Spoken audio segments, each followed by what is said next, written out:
à notre Dieu. Mais il ne se limite pas à cela. Nous allons vérifier avec toi et moi que ça concerne tout le monde, ce texte-là. Nous sommes dans le livre de Luc au chapitre 18. Luc 18. La semaine dernière, nous avons eu la présentation des bébés à ces lieux. Et c'était le même texte que nous avons lu. Luc 18 au chapitre 18, versets 15 à 16. Et nous demandons à la jeunesse de se lever et prendre le micro. Il y a plein de micros là et nous lire ce texte. Juste 2 versets. Luc 18, versets 15 à 16. Amen, amen. Amen. C'est un jour de fête. La jeunesse, la jeunesse. Il y a un micro, viens un micro là, il y a des micros là. Viens le micro là. C'est votre jour, ne vous sentez pas, ne soyez pas timide. L'esprit qui est en vous n'est pas un esprit de timidité. Tu peux lire, s'il te plaît, ma soeur? Prends le micro.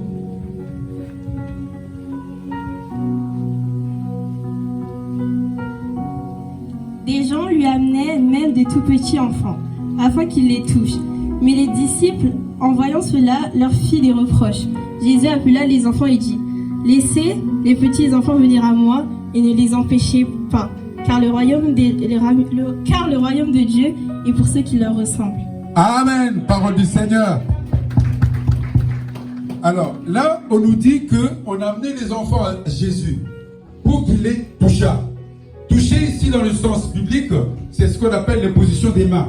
L'imposition des mains fait partie de doctrine de ce qu'on appelle les sept piliers de la chrétienté. C'est que lorsqu'on impose les mains à quelqu'un, on lui transmet quelque chose. Lorsque je suis devenu diacre, on m'a posé aussi les mains. Lorsque tu deviens, chaque fois qu'on te demande de faire quelque chose dans l'assemblée, on impose les mains à la personne. L'imposition des mains, c'est quelque chose qui existe dans la Bible. C'est pas un pasteur qui l'a inventé. Donc ça veut dire que là, on a amené les enfants à Christ et les gens pensaient que c'était trop tôt. Ah non, il faut pas, on ne peut pas faire ça, ils sont trop jeunes. Il faut attendre un petit peu.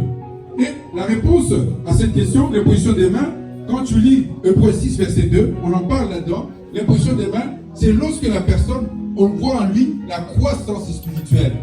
C'est ce que nous cherchons lorsque nous organisons un moment comme celui-ci dans notre assemblée, que chaque enfant qui, jusque-là, venait à l'assemblée juste pour voir, entendre, commence maintenant à s'intéresser à ce qui se passe dans l'assemblée. Qu'est-ce qui se passe dans l'assemblée lorsque nous y allons avec papa et maman? Est-ce que c'est juste de la musique? Non, il y a autre chose qui se passe. Il y a la prière, il y a le partage de la parole, il y a toutes ces choses. Et c'est pour ça que Jésus dit, laissez ces enfants venir à moi, parce que ces enfants-là constituent le royaume. Et même à toi, qui n'as plus 30 ans comme moi, on nous dit la même chose. Si nous commençons à nous comporter comme des enfants, c'est alors que nous rentrerons dans le royaume des cieux. Vous savez, il y a des gens qui vont dans les assemblées ou qui écoutent un message, qui disent: ah, ça c'est un message qui n'est plus de mon niveau. Faux. Là, Christ nous dit: soyez comme des enfants, vous qui n'avez plus 30 ans, soyez comme des enfants afin que vous entriez dans le royaume. Dans le royaume, c'est réservé à ceux qui sont malléables, dociles, pas aux rebelles. Surtout pas aux rebelles. Alors, bien aimé, on va lire un dernier texte avant de passer à la table du Seigneur, Deutéronome 4, le verset 9. Pourquoi ce texte? Il nous remonte dans le temps pour voir combien est-ce que notre Dieu avait déjà prévu ce que nous sommes en train de dire ce matin, l'imposition de main. Deutéronome 4, juste le verset 9. Je lis la parole dans le nom puissant de notre Seigneur Jésus-Christ. Amen.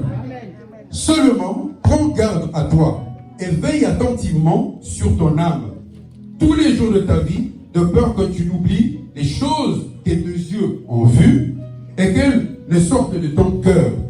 Enseigne-les. Écoutez-les. Enseigne-les à tes enfants et aux enfants de tes enfants.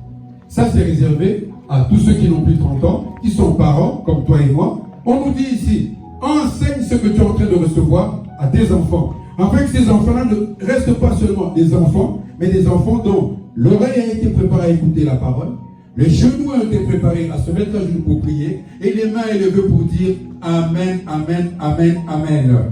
Bien-aimés, voilà la parole que Dieu a voulu que nous partageons, toi et moi, avant de passer à la table du Seigneur.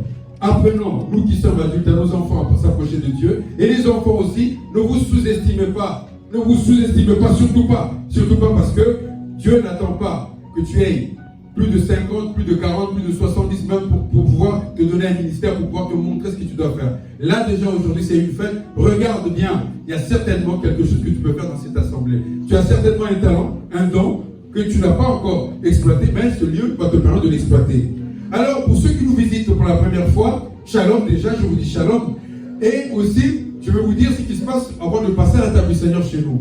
Chez nous, on dit que tous ceux qui sont baptisés, dans le nom puissant de notre Seigneur Jésus-Christ, peuvent passer à la table du Seigneur. Nous n'excluons pas ceux qui ont été baptisés ailleurs, mais si tu penses que ton baptême est bien celui-là, c'est-à-dire d'immersion dans l'eau, au nom puissant de Jésus-Christ, alors tu vas te lever et prendre la Sainte Seine avec nous. La deuxième condition, frères et sœurs, nous sommes une famille. Et dans une famille, il y a toujours quelque chose qui ne marche pas. Il a oublié, il n'a pas fait tout ça. Ça se passe comme ça. De la même manière, quand tu es dans une assemblée, tu es dans une famille. Pourquoi vivrais-tu en désharmonie avec ton frère et ta soeur? Essaye tout simplement d'avoir une vie de paix, de joie avec ceux qui sont avec toi dans cette assemblée.